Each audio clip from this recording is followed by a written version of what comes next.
Hey, Justin, how are you? Good. How are you? Good. Good morning. Well, actually, good afternoon. Yeah, it's something like that here. Yeah, we appreciate you joining us today. Yeah. Thank you for having me. So, just want to clear up one thing. So I've been listening to your music on Spotify. Is it Dirty Streets or is it The Dirty Streets? Because I've seen it both ways. So it's Dirty Streets. It's been just Dirty Streets for like 10 years, but somehow through a series of errors on Google for the last decade, it's listed a lot of places as The Dirty Streets. I think just from people typing it that way. Okay. So either one's passable, though.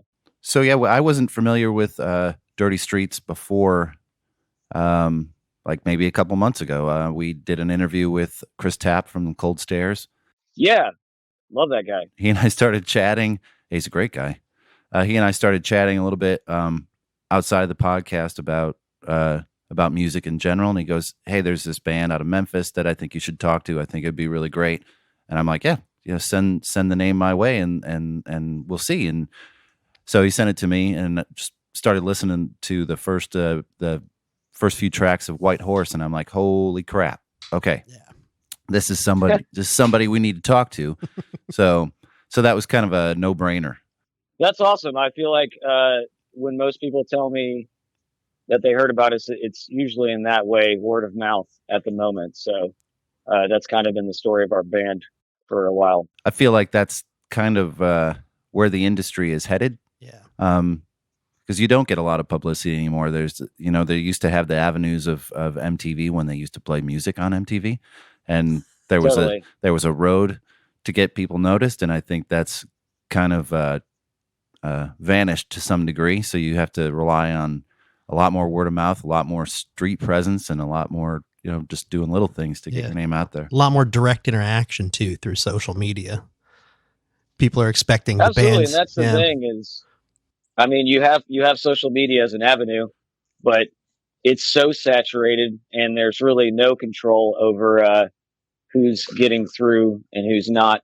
So it really is just a matter of people telling other people or seeing you somewhere live. So I think the live element of it is super important right now because of that, because a lot of our fan base has been grown just from playing places and people seeing us more than anything. Can you fill us in a little bit on the Dirty Streets history? Well, we've been jamming together a really long time. Me and the bass player, Thomas, we originally met first through playing together in another band. So I had a friend who was like, "Hey, I heard you are looking for somebody to play with." And so we were just jamming together, but it was nothing serious. And during that time, we were having a lot of parties at my house. I lived in an apartment with the other band members, and while we were having a conversation, we started talking about blues rock and CCR and R.L. Burnside, and just how we were both really into blues music. And so it kind of turned from that to all of a sudden I'm showing him stuff that I recorded, just demos by myself. And then the band started from there, but it happened really slowly. We started playing live out really soon after that. So I think our first live show was really probably 2007. So it was a long time ago, but it took a long time before we got in the studio and started making records, Mm-hmm. Yeah, you mentioned CCR, and there's so much, like, if you listen to your your stuff, which I have quite extensively now. Like I hear a ton of like MC5, Totally. old Humble Yeah. Pie stuff. Oh yeah. And it's That was those bands are definitely included in the gigantic amount of records that we listened to together. And when we started the band, that was part of what was different about this band than any band I'd been in. We would go to the practice space, put on records and listen to records for 2 hours and then start playing. So it was kind of like everyone would bring different records every week and be like, oh, this is what I'm listening to. It'll be the Faces, or MC5. Humble Pie was one that we all discovered together because I worked at a record store at the time. And so people would come in and tell me, hey, I know you're into this kind of stuff. You should check this record out. So I was finding out about a bunch of records and bringing them to practice, and the other guys were doing the same. So honestly, in the beginning of the band, we probably listened to records more than we did rehearsed, but I think that was good in a way because it really gave the rehearsals way more of a creative spark, and we were actually having fun. See, that's awesome to me that you guys had because so many bands seem to do the opposite of that. They come up with all these different inspirations separate from one another and then come together and have to kind of like meld it into one. Whereas you guys are sitting, listening to it all together, and you can formulate what you're going to do as you're sitting there and being inspired by other people's music. I think that's awesome. Mm-hmm. Yeah, it was almost experimental in a way because, like I said, I'd never done that before, but it just kind of worked out that way when we were doing it. I would come over and they'd already be jamming music, so we'd end up just sitting down and taking in various substances, and then we would rehearse about an hour or two later, and by the time we were rehearsing, everybody was on fire, and we were writing tons of songs. That's one thing I will say about this band is that before we even made a record, we had probably written 3 records worth of songs and just never recorded them.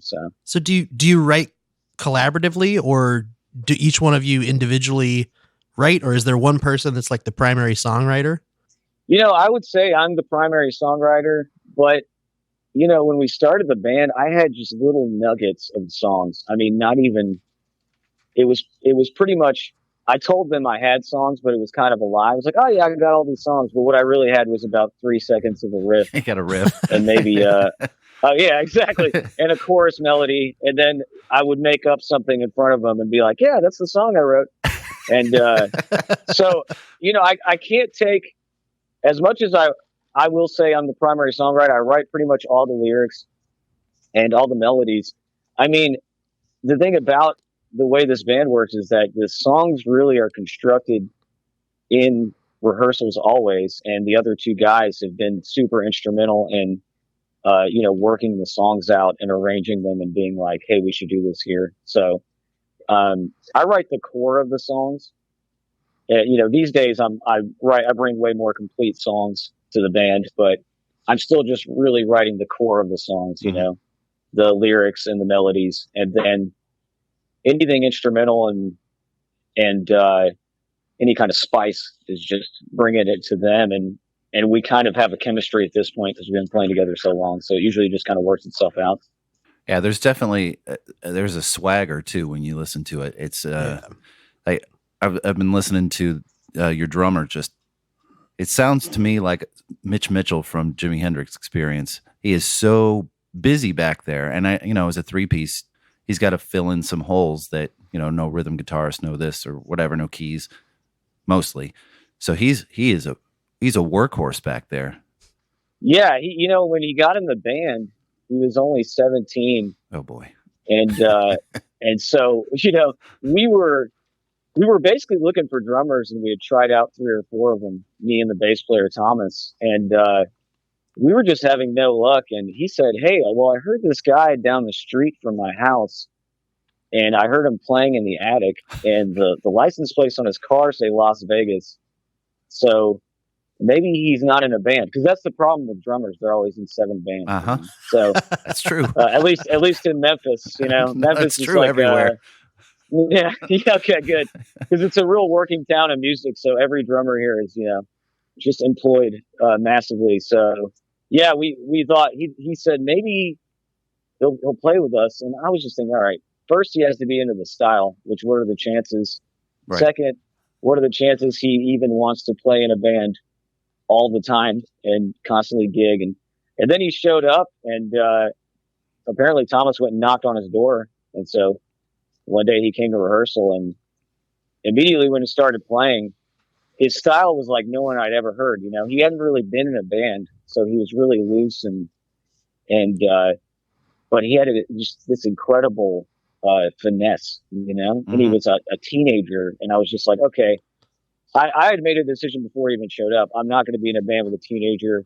It's too hard. I've done it before. You know, you can't get him in the bar. But by the time he showed up and played, I was like, okay, he's in the band. You know, we'll figure out the rest later.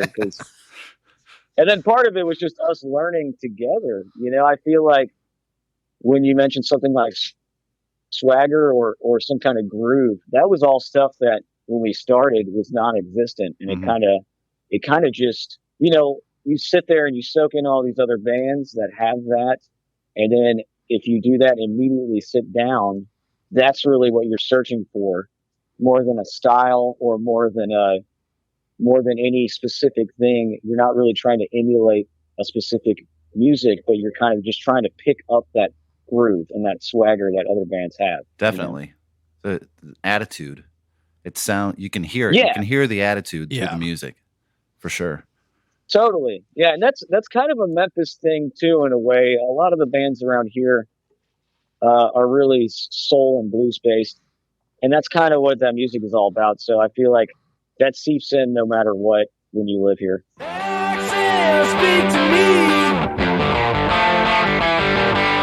Gotta feel them all to be free. Feel the good, feel the bad. Never know just what you had. Bad thoughts creep to me. Sometimes bad is all I see. Good intentions fan the flame. Look around, no one to blame.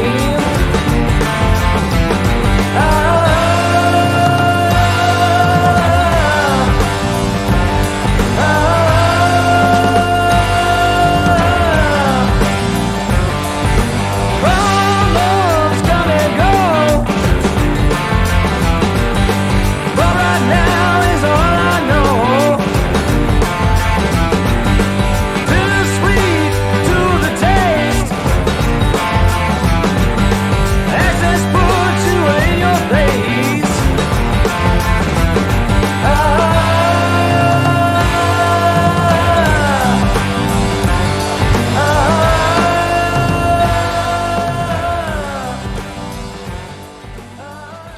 So that is, since you guys are based out of Memphis, which is a city that has this huge music history behind it, how is the live scene there? Are there lots of venues, like good venues for bands to play in? Are there lots of bands playing? Is there a lot of variety, or is it just all like blues and kind of rock stuff? Well, there's a ton of venues and a lot of bands. You know, the city is pretty big as far as population. It's like, you know, it's around 700,000 people. Yeah. So there's a lot of bands and places to play. The thing is, it's broken up into categories, which is like, you got the downtown blues guys, you know, and that's always going forever and will always forever be going. And there's some really great players down there, and those guys fight really hard for those residencies, you know. Mhm. And then you got a massive amount of the scene here is like cover bands, because people want to hear covers, and there is tons of live music here, but most places you go, it's going to be covers. And then you have all the original bands, you know, and those broken up into their separate scenes. But as far as original bands go, there are a ton, and it goes in waves, you know, where there'll be a huge vibrant scene for 5 years, and then it'll kind of slow down as it, you know, as it always does most places, I'm guessing. But Memphis has had a lot of bands, and we have a lot of incredible musicians here. And that's the thing about playing here, is that you're always playing in front of really good musicians. So, people are a little more, weary and, a little more critical, but I think it's in a good way, and it kind of sharpens you a little bit. Do you think that it makes it better for a band to be, I guess, more harshly judged by your peers? I think it makes you better as a band. I think the hardest thing about the Memphis scene is that, there are very few bands that tour a lot, because it's a working class scene. Lots of people have jobs, and so it was hard to find examples of people to tell us how to do things, other than making music. So we kind of had to figure out the music business side on our own. But as far as being musicians, I remember when we were going out of town, we were like, oh man, it's really easy to please crowds in all these places, because we were so used to just playing, to, Memphis people. Sure. And I love it, because if you can really play a great show here, then you've really done something. Because I mean, people are, they will get rowdy, but you gotta wind them up, So I think it was a good lesson to learn. And Memphis is great for touring because of where it's located. You can hit the East Coast really easily, go 4 hours to St. Louis, then go up to Chicago, or you can go west to Texas and do Dallas and Austin and Little Rock. So you're really geographically located in a way to easily tour. So that's great too. So one of the things that we talked about with Chris was how difficult it is as an independent artist, that you are responsible for not only the creation of the music, but now you're responsible for marketing your music as well, and kind of having to juggle all those things, which makes it difficult if you do have to have a job in addition to that to supplement your income. Are you guys full-time musicians, full-time band? Is this is what you have going on?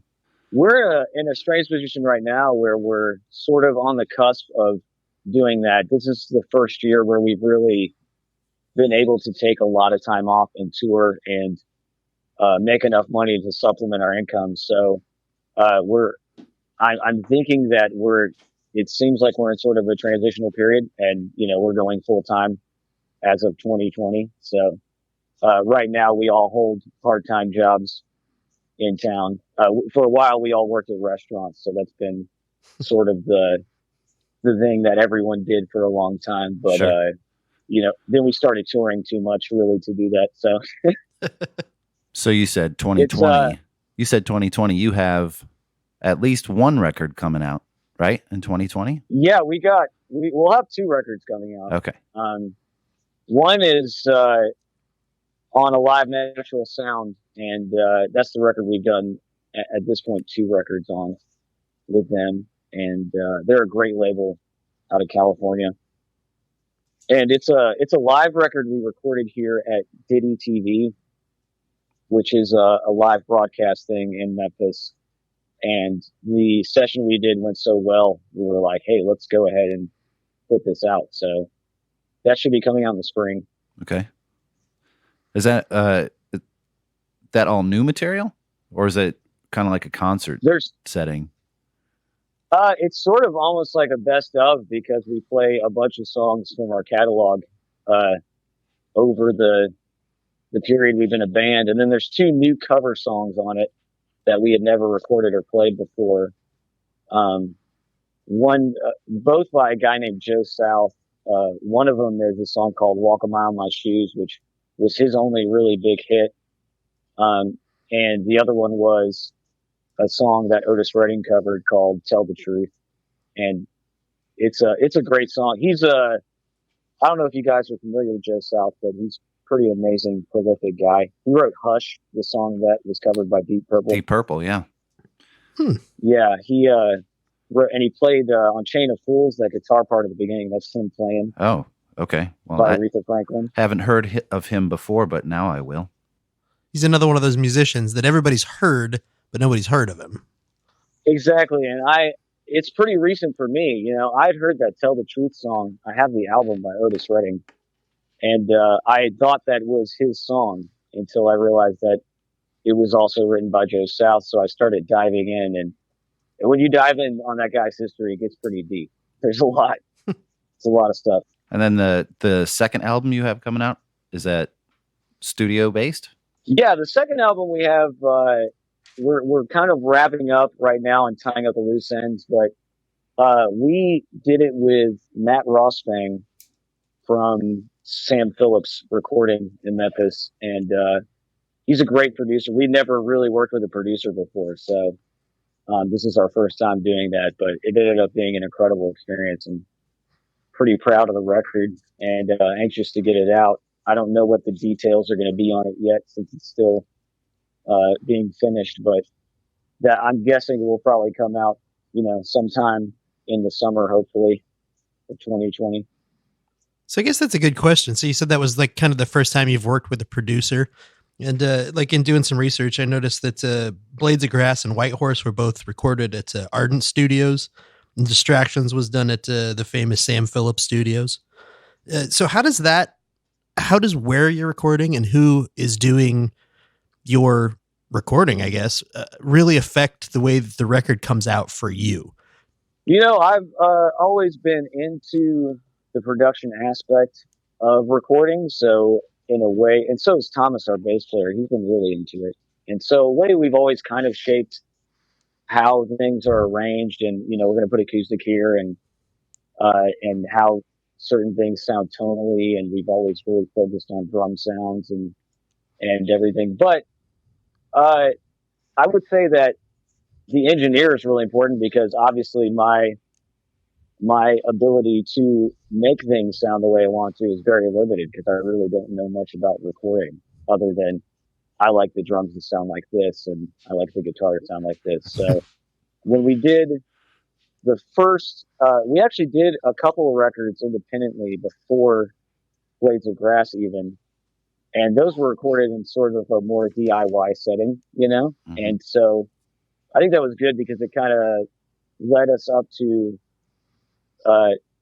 having certain expectations and understanding how recording works. And then once we got in at Ardent, we did Blades of Grass with a guy named Adam Hill, who's a really good engineer over there. He's worked on a few Jack White records.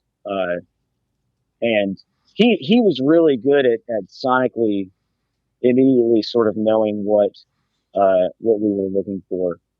And he also taught me a lot about how to communicate what I'm looking for. You know what I mean? So that, I think the biggest thing is, if you can communicate with the person who's recording you as an engineer, then it makes the process really easy. And Matt Qualls, who did White Horse and Distractions, he really had a lot to do with the sound of those records. There was a really big concept of like, this is what we're trying to get the record to sound like. Like with White Horse, we were like, let's get the first two ZZ Top albums as the drum sound. And we kind of wanted to round everything off and make it sound really dead and warm. And the main sonic influence as far as that goes was Sticky Fingers by the Rolling Stones. So yeah, sort of a Glenn Johns thing. And we recorded a lot of things, in a Glenn Johns way. So that's always been sort of every record we've done. We've kind of been like, oh, let's kind of do it like this. Whereas working with a producer, I put it all in his hands. Mm-hmm. I just said, we want to make a great record. I love the way that Matt Rossfang's records sound. His other records that he's done. He's worked with Margot Price, and we did a song with Al Green last year. And that stuff sounds amazing, he's done a lot of records and they all sound really good. So I wasn't too worried about that. I really just said, look, I'll go in the studio and you tell me what to do, which is the first time I think we've done that, but it turned out splendidly, because when you can trust the person you're talking to about that, then it makes it easy. Mm-hmm. The vocals on White Horse were almost distorted. It sounds like it was going through it like a distorted mic. Like to some, yeah, okay. It's hard to hear, but really everything on the record is sort of distorted. Yeah. The drums included have like a bunch of distortion, and that's just a result of, we ran everything several times. First, we ran it, the compression really hot, and then we ran everything down to a Tascam 8-track reel-to-reel player, and we ran it really hot to the tape, and it was on really used tape. Oh, that was really old. And all of these things were an experiment. It was like, well, let's see how hot we could get it before we hate it. And and at every turn, we would listen to both, the undistorted version and the little more distorted version. And for that record, it sounded so perfect. Hitting everything really hot and kind of making it sound. It added like a liveliness to it, and so that's kind of how the record turned out that way. And it's very stylized. It's very over the top in a way, but it worked for the record, and that's kind of how I always think of everything. It doesn't work for the song, doesn't work for the record. So there's a question that I've asked pretty much every band that we've been able to interview so far, and it's especially worked because a lot of the bands that we've talked to have been around from kind of the early 2000s to now, obviously. And that's been the rise of, first of all, digital music and then streaming music. And the question that I always ask is, with those changes to the music industry, with the huge changes that have shaped the way that bands and artists get paid, do you think it's still possible to make a living as a career musician? And does streaming actually make any money for bands anymore? This year has shown me that it is very possible to make a living as a musician. There were times when I doubted it, but you kind of, the way the music industry is, it's like you get over a mountain and then there's another one right behind it. So, but this year I've been able to come over a few mountains and go, okay, like that is possible. And the main thing is, when you're talking about does streaming make any money, in the same way that doesn't do mechanical royalties make you any money from selling records, it's kind of like streaming makes you money in the way that if you get a lot of streams and you can show that you have a fan base, you are going to be able to have a great live career, and that's where you're going to make a lot of your money, and you're going to be able to sell a lot of merchandise. And if you have the rights to that merchandise, you'll be able to make a living, So I think that you can definitely make it in a career in this day and age. Especially, I know a lot of people that do, and what it's really about, from what they've told me, is just navigating the way that you make money and make a career, make a living at this, and not sticking to old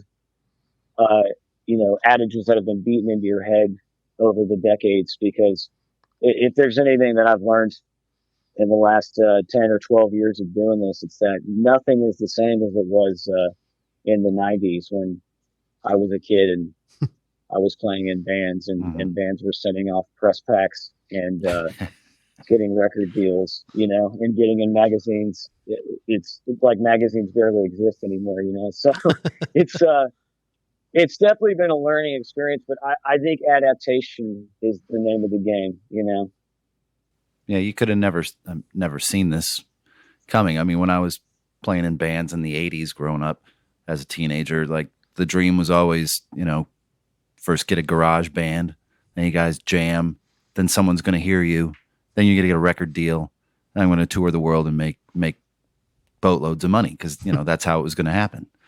And it was just, there's no way. There's hardly any record deals anymore unless you're like a pop star or whatever. It's not an actual record deal with any sort of substantial backing behind it. But it's the indie labels that are coming and saying, I'll pick somebody up or here and let's tour. Let's do a couple live gigs here and see where you're at. The whole thing is completely different. For years, for like the last 15 years, there's always been like, if there was an award show on, the rock band that was representing rock was Foo Fighters, usually. I have nothing against Foo Fighters, but I'm like, what about everybody else? Where's everybody else? Where is the music? And it's good to hear that it's still out there. You just have to dig deeper than you ever did before to find it. I just love listening to bands like you guys, Cold Stairs, and that authentic Like, we're making rock and roll music the old-fashioned way: drums, bass, guitar. That's what I want to hear.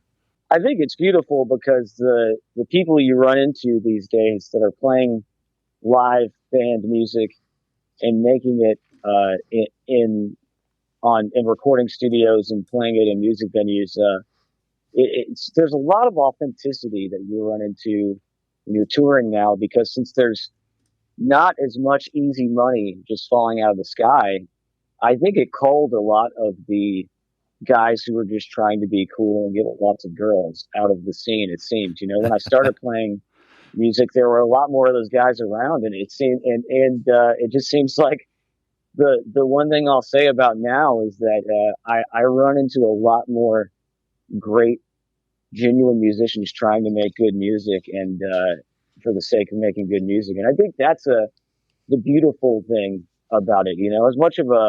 As much as being in a rock band is a struggle for a lot of bands at the moment, I think in some other ways it's way better, and you'll see so many great bands in one night, and you'll see a lot of people come out to shows, and I think that's surprising to a lot of people. I know it surprised me when we started touring, and you'll see so many people at live shows, but then when you read online, they're like, live music is dead and people aren't going to see rock music anymore. But maybe it's just gone underground and people just don't know about it.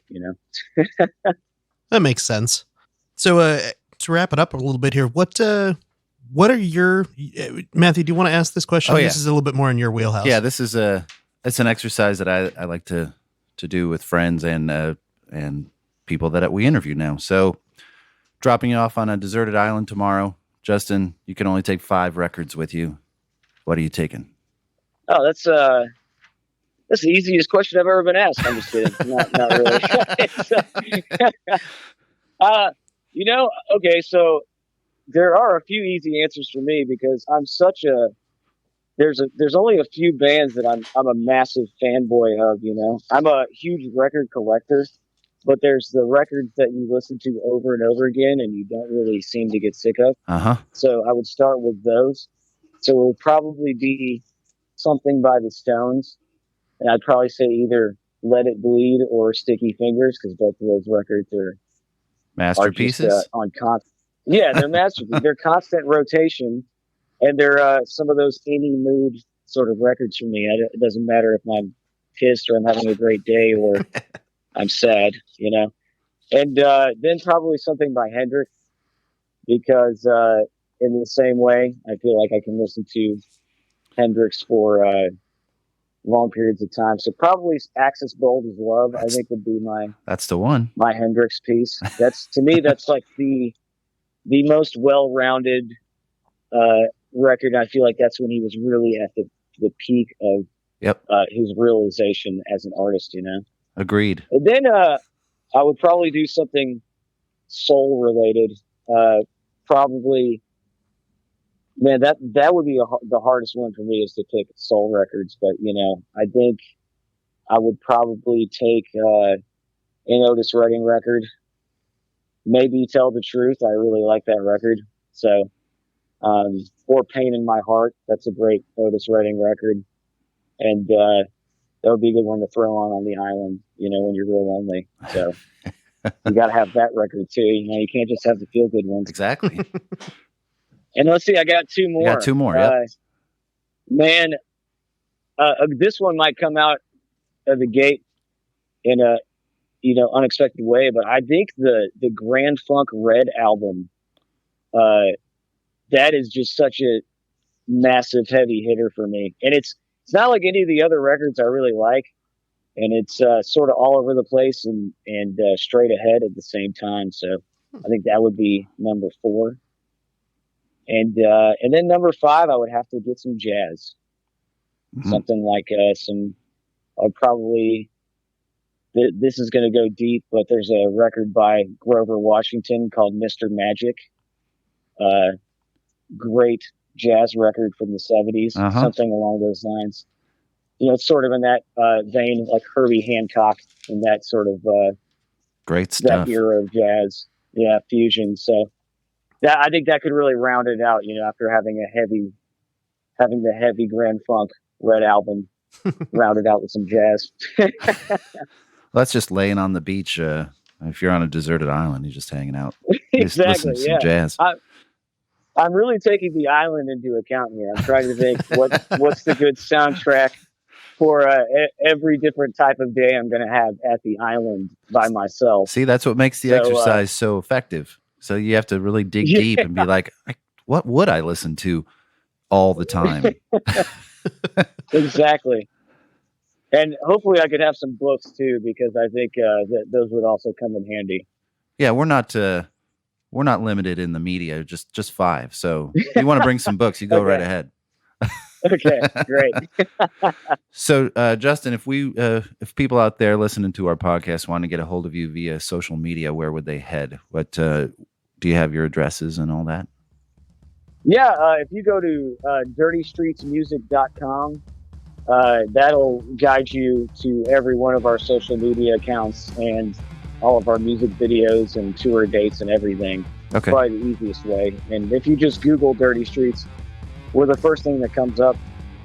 So you can easily click ahead to our socials and our website there as well. So, and then, sadly on social media accounts, all we could get was The Dirty Streets. So we are at The Dirty Streets on Instagram, Twitter, and Facebook. So awesome. And for Memphis-based listeners or anywhere else you're playing, do you have any upcoming live gigs that you'd like to promote right now?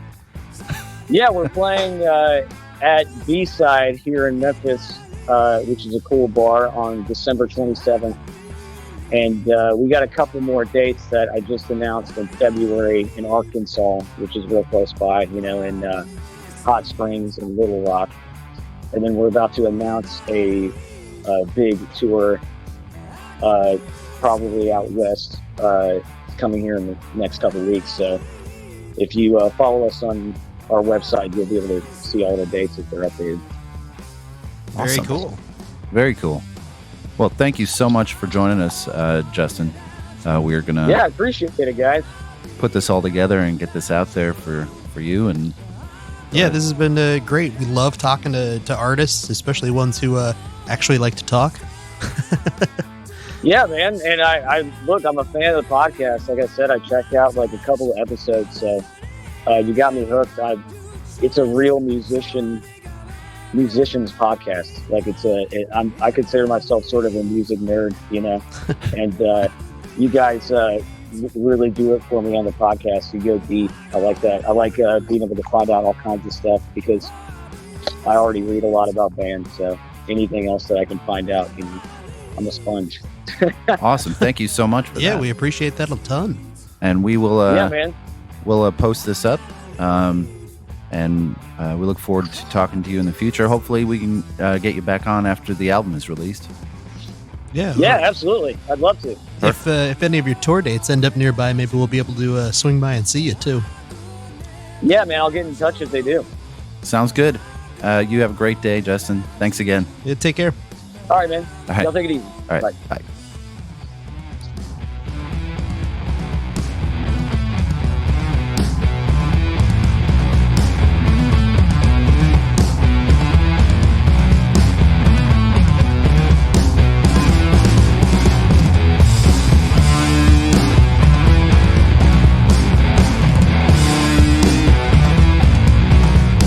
That was Justin Toland from Dirty Streets, band based out of Memphis, Tennessee. If you get a minute, not if you get a minute, your homework is to go listen to them and buy some of their stuff. Yeah, go to their site, buy their stuff. Check them out on social media. Their newest current album is Distractions from 2018. Really great album. White Horse from 2015, also a fantastic album. Mm-hmm, mm-hmm. It's very, if you're into rock, if you're into, Zeppelin, any old classic rock, you will like these guys. Like it's a nice mix of like soul, R&B, Yeah. rock, and blues, and it's I'm intrigued to see them live. I'd like to see this band live because they sound really good studio wise. I can only imagine what they sound like live. but you go listen to it and come back and listen to Audio Judo. All of our episodes, get caught up on those. Please. And also, if you have a top 5 Deserted Island Records list of your own, since we're doing this, start share it sending with them us. to us. And then we can kind of cull those together, and maybe we'll pull some interesting records off there and talk about those. Yeah.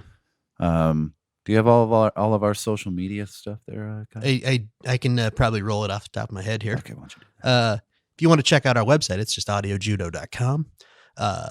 Email us, please, with if you have insight, if you are a band out there that wants to get in touch, maybe we'll do an interview with you.